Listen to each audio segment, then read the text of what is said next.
three of us are finally back together again. It's the head coach of the Dallas Cowboys, brought to you by Black Rifle Coffee Company, the official coffee of the Dallas Cowboys, Mike McCarthy. Good morning, Coach. How are you?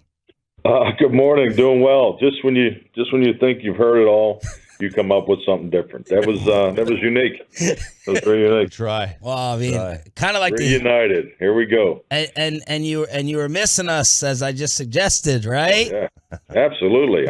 I'm really curious to hear about Vegas. If we have some time for a little recap here, RJ. I mean, we got plenty of time. I gambled for maybe an hour, and I won a bag, man. I dominated the craps table. It was amazing. It was a lot of fun. But I've never done Vegas this way. I drank most of the time instead of gambling. I didn't gamble much. Very different. No strip clubs. Okay. Well, at least you're honest. I mean, I thought you were going to just tell me you just went to nothing but the shows and stayed, just did all the family stuff. But. No shows. No shows. No family stuff. All the family stuff. What did you do during your bye week, Coach? Family stuff. No, Family I just stuff. frankly, Shows. the kids were in school, so just took them to school in the morning and actually came in here and just worked on self scout. It was I think just like anything, you just need some time to to yourself to get back through some things. But it was great. I got high school football Friday night, some volleyball practices and things like that. But had good family time. And happy birthday to you yesterday, right? Absolutely, yes. Thank you. 59. It's getting up there a little bit. Man, the difference between we've all been reading the profile pieces and your return to Lambeau and all that. The difference between you just as a coach or a person now today with the Cowboys versus when you were back there with the Packers. Oh, I think the obvious would be just because the experiences that I've been so blessed to go through. Just I would say wisdom. I just think it's like anything in life, personally and professionally. I think it's important to listen and learn and apply. And I would say that's as I look back on my time there, thankful for that. But I mean, this is an incredible opportunity I have here with the Dallas Cowboys, and as a family, we're really enjoying it. And this football team, we have a chance to be special. How about the family time aspect, Coach? We had Jimmy Johnson on yesterday, and I grew up around Joe Gibbs as he had a cot there at the Washington facilities, and I saw an article where you were talking about you realize, hey, I've missed too much time away from the family, and I can do both. I can adjust. Would you tell a new coach that coming in, you don't have to sleep here 24/7? You can do both. Oh, definitely. I mean, and part of it too is technology. Just the access that you have. I mean, frankly, the pandemic, really taught me that, that you could do so much more virtually, and things like that. So yeah, there's so many more components to our industry that make it more family friendly. I came into the NFL in 1993, so I slept at the office 2 or 3 nights a week, and I mean that was just part of the the process back then, and that's what, especially as a young coach, you didn't have access to information. Everything wasn't computerized, and frankly, if you weren't in the meeting, you didn't get the information. So it was just a different era of how you had to learn, grow, and move forward as a coach, and and as a young coach with a newborn and things like that. I mean, it was not the best family plan, that's for sure. We know that you hate the spotlight and hate the storyline, all about you going back to Lambeau. Has this week, with all the reflection and all the questions and all the memories, and we know you got family coming in and the birthday, has this week been more or less enjoyable for you than game prep other weeks? I think that's a complex question, just to be honest. That's why I think, this time that I get to spend with the both of you, because it's always about you guys. Right. And, it's just, and I really enjoy that. So it's refreshing. I mean, frankly, I could sit on here an hour right now, but no, I think it's, I think it's important because it's what I believe in as a person too, and especially in this league. And I think it's something that, you ask from every player and coach and support staff. We're all from somewhere, and we're all from someone. And I think, the ability to connect and together, those experiences and all that are part of a group of people coming together and connecting and growing to win a championship. And I really believe that. And this week has really heightened that because I've had to answer those questions and I had to reflect on the things in the past. And I was very fortunate to have success up there, but it's like anything.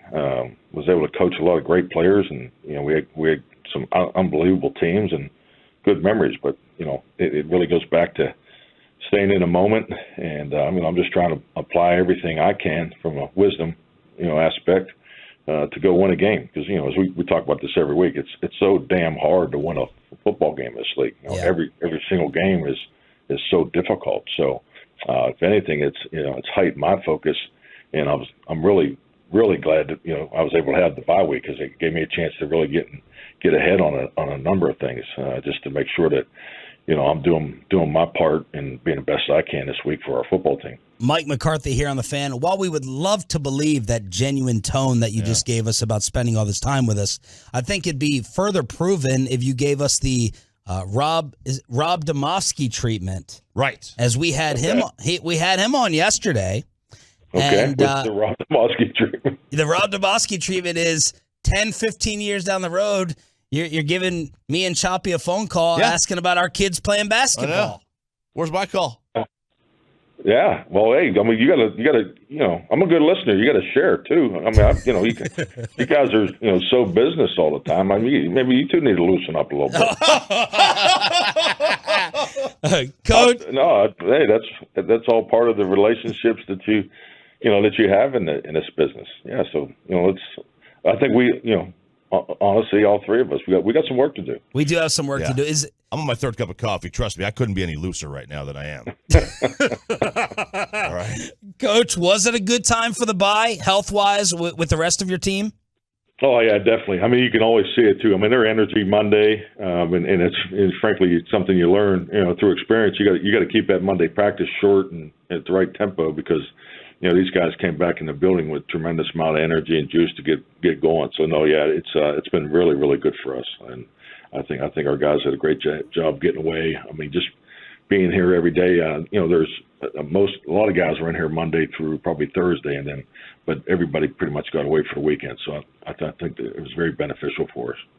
Coach, what have you noticed is different, wrong, if you want to say, with Green Bay's offense and with Rodgers, if anything? Well, I would say, it's just like anything in this league. I mean, just, watching the last game against Detroit, I mean, you watch it live. I mean, one of the things that's so difficult, and this is being Captain Obvious, but when you start losing players, during the course of the game, and, they're in and out, then because that always goes to, now your younger players are playing more, and, you're in a loud opponent's stadium and so forth. So, I mean, that's why I think you have to look at everything. But when you sit down and watch the tape, it's their offensive line has had a number of different combinations almost weekly that they're playing, and that's a challenge. We knock on wood. I hope we've been through that in my first 2 years, but the quarterback is dangerous. I mean, just the way Aaron plays the position, the things that he does that don't show up in the in the statistics. The cadence, the ability to try to generate a free play. His application of information at the line of scrimmage is unique. I mean, this guy's listening and, really has a great understanding of football and has since a young age. So, and that's a challenge for a defense. And so what does that mean? It means we got to just make sure we're really on top of our own P's and Q's and make sure our communication is tight and, we're just, one step faster than we need to be. We were just talking a minute ago. There's reports out there that some of his receivers are upset, and he feels like he's getting scapegoated.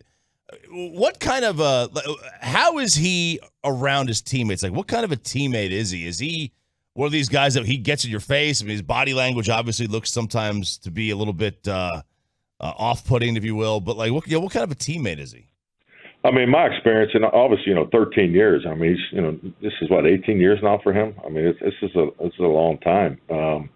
But he's got a great sense of humor. He's a practical joker and things like that. So he's was always very active in the locker room. I've seen other guys that were a little more removed, but no, he was always very active. But especially in the later years, he's really, I always felt that he did a really good job with younger players. As far as in the meeting rooms, the extra time, talking through things. So I can't really comment on the reports you talk because I'm not in tune with that. But let's be honest. When things are good, when you win, everything's good. And when you don't win, then there's something wrong. There's something dramatic, and people pick at it, and that's how professional sports goes. And that's just all part of the journey and part of the challenge. Coach, I saw where, you were watching a ton of Packers games and saying where, hey, maybe I can give something different to my assistants as we're all scouting. When you analyze a team that you're much more familiar with, can you get a lot more out of that? Does it really, really elevate your scouting, knowing a team that well? It has to, right? Well, the thing you just try to give your players, because at the end of the day, this is a player's game, and we can never lose sight of that. And you're always trying to heighten their instincts and awareness in every game from game plan. But the other side of this is that they understand that too. So, and I'll say one thing about Green Bay, they've done a nice job with their self scout. You can, as you go through their offense, defense, and they've now made a commitment to special teams that has not been there for quite some time. So, this is a very, very dangerous football team. So, but yeah, the things of how you operate. I think the biggest thing we got to be on top of as far as our defense against their offense is just don't give them any free plays. Because his ability to utilize the cadence and all those things I've already talked about. Mike McCarthy, presented by Black Rifle Coffee Company, the official coffee of the Dallas Cowboys. Join us here on 105 through the Fan. We begged you, pleaded with you to let Micah be the edge. Wisely, you listened to our football expertise. Yes. Hey, I mean your film stuff is impeccable. You have no idea about how good. You have no idea how great my film study is. Can we do the same and get 20 carries from Tony Pollard?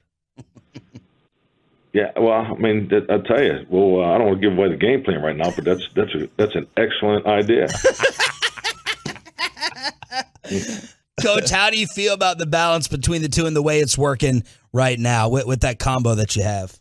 Oh, blessed is the way we're so blessed to have two outstanding running backs, and if you've ever called plays in this league, I mean, the ability to get in and out of schemes and personnels and situational offense with both Zeke and Tony is such an advantage. So yeah, we're very, very fortunate to have those guys. And the biggest thing is trying to most importantly get those two their touches. But the reality is it gives us a chance just to go attack the defense and not really worry about who's in the game.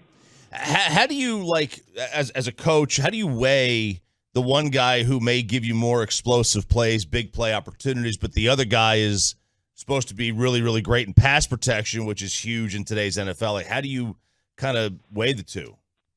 Well, I don't look at it the way everybody I think wants to look at it. It's not one against the other. It's the benefit of having both of them. I mean, obviously Tony's numbers speak for themselves and his style of running, but the thing about Zeke, especially in a game like we're getting ready to play here on Sunday, there ain't too many people want to tackle Ezekiel Elliott. I mean, let's be honest. And I go back to the first time I saw him play in 2016 up there. I mean, he come ripping past our sideline. I was like, holy hell! Look at the size of the head on this guy. I mean, he's a powerful runner. So and that's those are things that don't show up on this stat sheet. But Zeke brings a toughness and attitude. You talk about a great teammate. I mean, there's so many other great qualities that he has that that do not show up on rushing attempts. Coach, we'll let you go with this big story that just gets louder every day with Odell Beckham. In all our years doing this, we have not heard the Cowboys talk so openly about a player that they want. I think it shows a lot about your locker room that the receivers yesterday were like, absolutely, bring him in, and Zeke and Micah Parsons, and you even commenting with positive remarks about Odell Beckham. How do you feel about what he would add to you guys and where things possibly stand with it? Well, I think, first I'd like to just compliment our locker room. I think it just shows you how these men are wired. I mean, it's about winning. And, I think it also shows you, this is not a 11-on-11 football, game. I mean, you have to have, 15, 16 starters, on offense and defense and special teams. So, that's a big part of it. But yeah, Odell, I've always had, such great respect for him, just the way he plays. And, and I've worked with a number of coaches over the years that have worked with him. And those are things, because, you watch a guy play on, tape, and obviously his play speaks for itself. I mean, he's a dynamic impact type player. But I've heard nothing but great things about him and what he brings to the locker room and the type of teammate he is and the way he interacts with the the support staff and so forth. Those things are important to me, and I think it shows in our locker room. So I think we all just think he'd be an excellent fit here. And do you have any mental tricks to not break down emotionally when you step on that choppy? You got something he could picture, or any mental tips for Coach so he doesn't break down Sunday afternoon? I'm a softie too sometimes when it comes to nostalgia. Just let it out. I want you crying on the sideline. I want you tearing up, getting emotional. That's your recommendation? Yeah, just let it out. Just let it out. I know. But I'm a softie as well when it comes to nostalgia. I really am. Hey, Sean, you need to check his coffee. Well, look, man, we missed you. It hasn't been the same. Happy birthday. We can't wait to watch you guys on Sunday. And best of luck, Coach, reliving all the memories. Thank you. I appreciate you guys.